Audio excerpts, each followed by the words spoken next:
Welcome to First Congregational Church in Guilford, Connecticut, where we, like many in the UCC, the United Church of Christ, are fond of saying, whoever you are and wherever you are in life's journey, you are welcome here.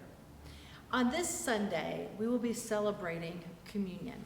So I invite you now to get your wine or juice and your bread ready.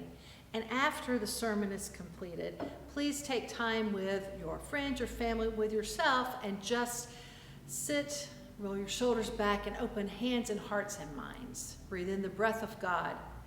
Breathe out the love of God. And think of the story of Jesus. Read, if you would like, pause, and be silent, knowing that the communion table is a place for all. All are welcomed and wanted there. Good morning and welcome to First Church.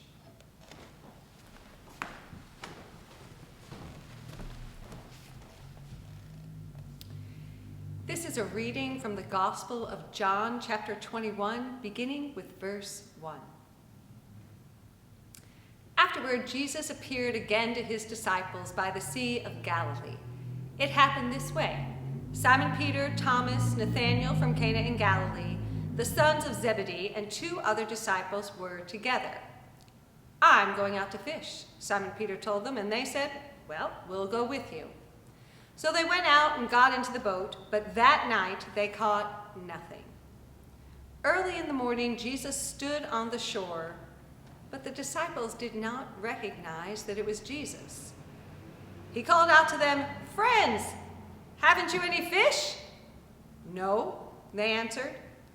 He said, "Throw your net to the right side of the boat and you will find some."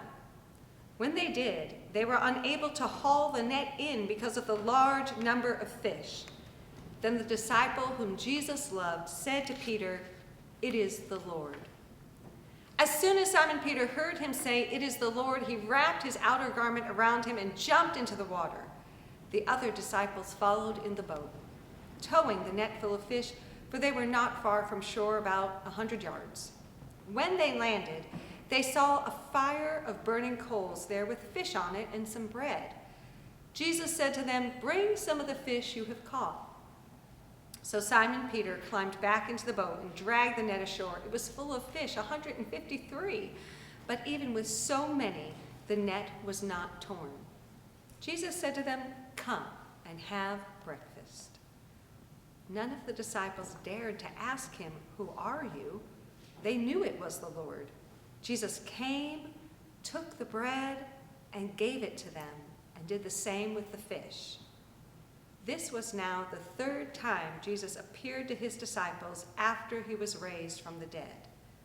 When they finished eating, Jesus said to Simon Peter, "Simon, son of John, do you love me more than these?" "Yes, Lord," he said, "you know that I love you." Jesus said, "Feed my lambs." Again, Jesus said, "Simon, son of John, do you love me?" He answered, "Yes, Lord, you know that I love you." Jesus said, "Take care of my sheep." The third time he said to him, "Simon, son of John, do you love me?" Peter was hurt because Jesus asked him the third time, "Do you love me?" He said, "Lord, you know all things. You know I love you." Jesus said, "Feed my sheep." May God give us wisdom and understanding of this reading.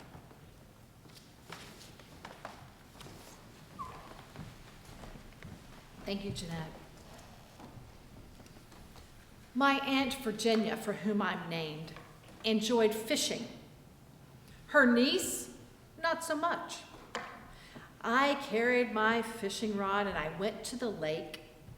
I watched her bait my hook, cast my line into the water, and endured the possibility of a water moccasin, which slithers about in the southeast hoping to frighten and bite, all because I loved spending time with my aunt.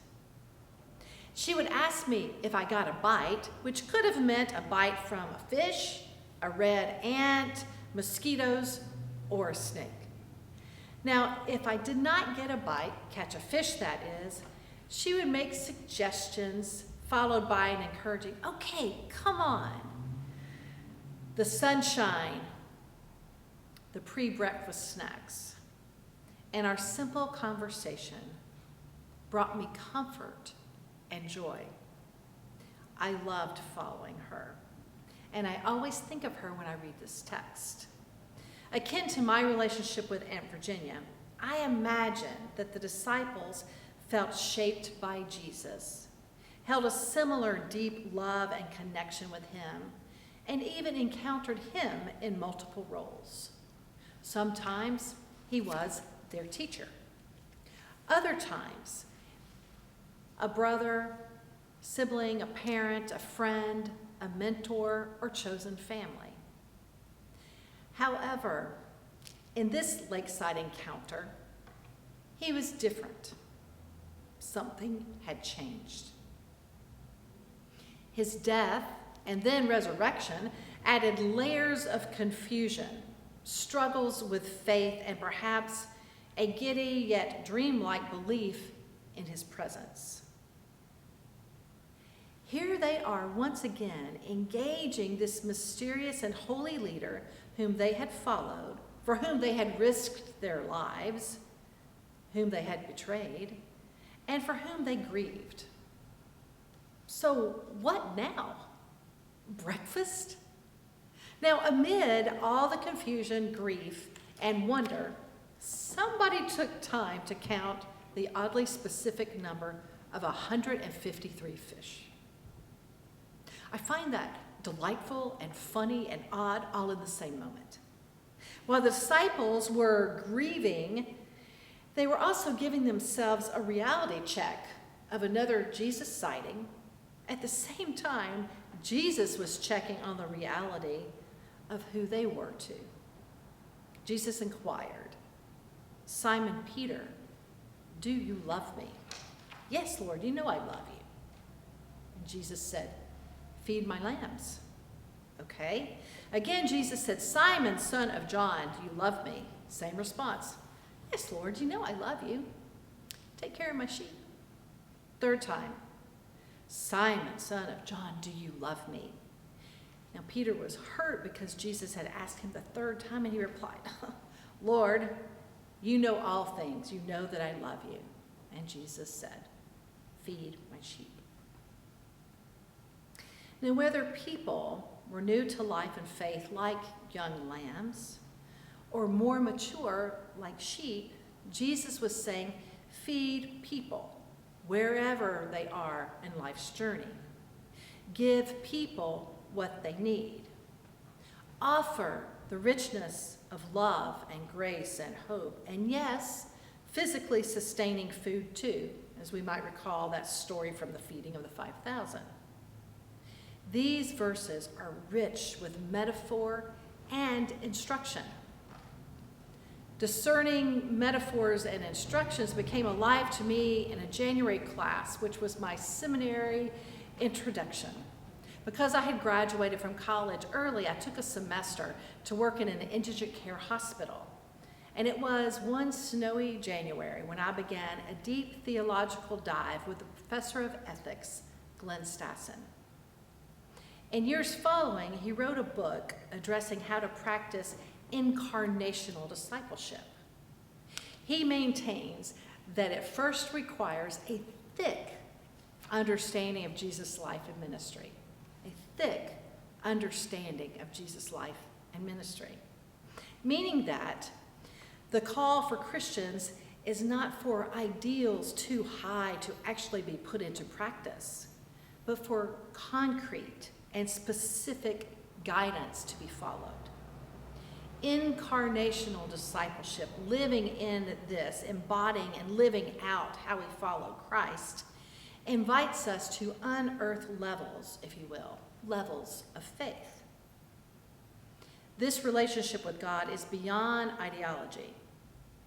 Again, relationship over doctrine, people before policy, are ways to tap into our faith. If we love God, we feed people. As people of faith, as Christians, feeding people requires that we wear love and take off ego. We wear love and we take off ego. We do not always have to be right. Following Christ, loving people, is to manifest and mirror God's love, which is beyond political party. Schools we attend, vocations we select, economics, and faith tradition. We do not always need to be right, but we do always need to offer God's love. Our world's people are crying out to be loved. For a moment, go back with me to that random number of 153 fish. Theories are plentiful about this fishy calculation. Church ancestor Jerome said that they caught one of each of the 153 kinds of fish in the sea or the lake of Galilee. I like that theory. Others said that 153 miracles were performed after Jesus' resurrection. Okay. Some have detailed mathematical systems which seem like elaborate problems for the sake of enjoying math. Not my favorite. A few ponder if 153 was the number of nations known in the world at the time John was writing his gospel. There are more theories. There are always more theories. But the point is that abundance shines. It sounds like Peter needed to do something in his grief and said, I'm going fishing. And the others joined because they were still figuring out what was next. We devote ourselves to a specific journey, and when it comes to an end, many times we just flounder. The thing is that if we love and we care, we're invested, and that investment remains. Abundance comes forth. Abundance shines forever. I imagine the disciples felt like the time with Jesus was too short and they wondered what would come next. And even as we as a congregation prepare to say goodbye to Judy Wallace, who's been at First Church for 10 years, working with our town's youth, and for 3 years with our church school children, we too wonder what is next. She has empowered us to feed people at Community Kitchen, take peanut butter and jelly sandwiches to folks on New Haven's Green, prepare backpacks for those experiencing homelessness, taught our children how to recognize and move beyond privilege, and she has fed our souls through videos and Zoom throughout the pandemic.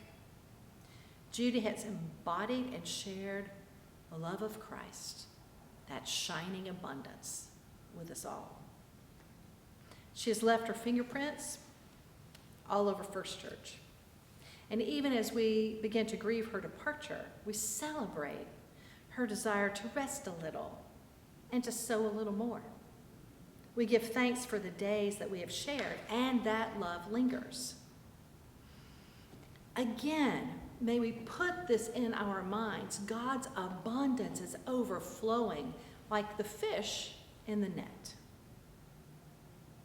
For all who've loved this shoreline community, we give thanks. And we think about the disciples who ate their breakfast on their shoreline, and those 153 fish that needed to be sold quickly.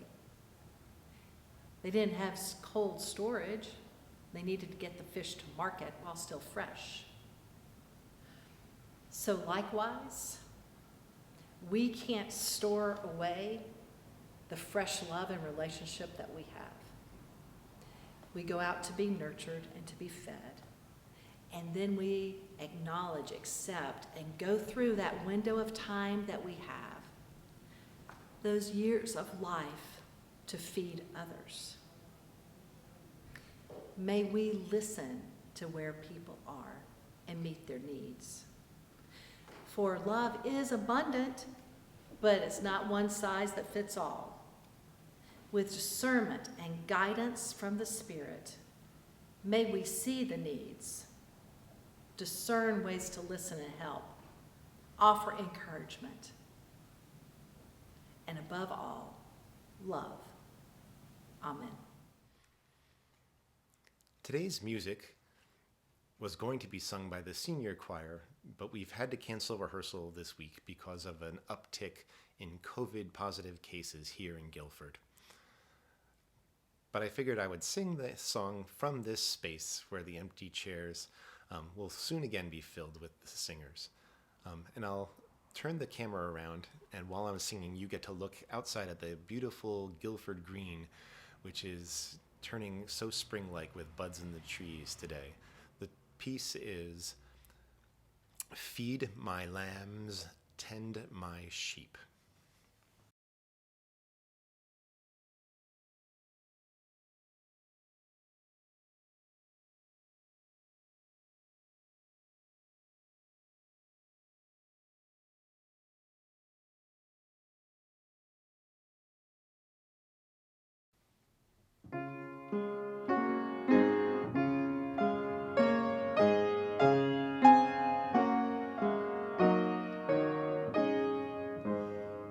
Feed my lambs, tend my sheep, over all of vigil keep. In my name lead them forth, gently as a shepherd. When they wander, when they stray, their protector be. As ye do unto my flock, thus ye do to me. Feed my lambs, tend my sheep, over all of vigil keep. In my name lead them forth, gently as a shepherd.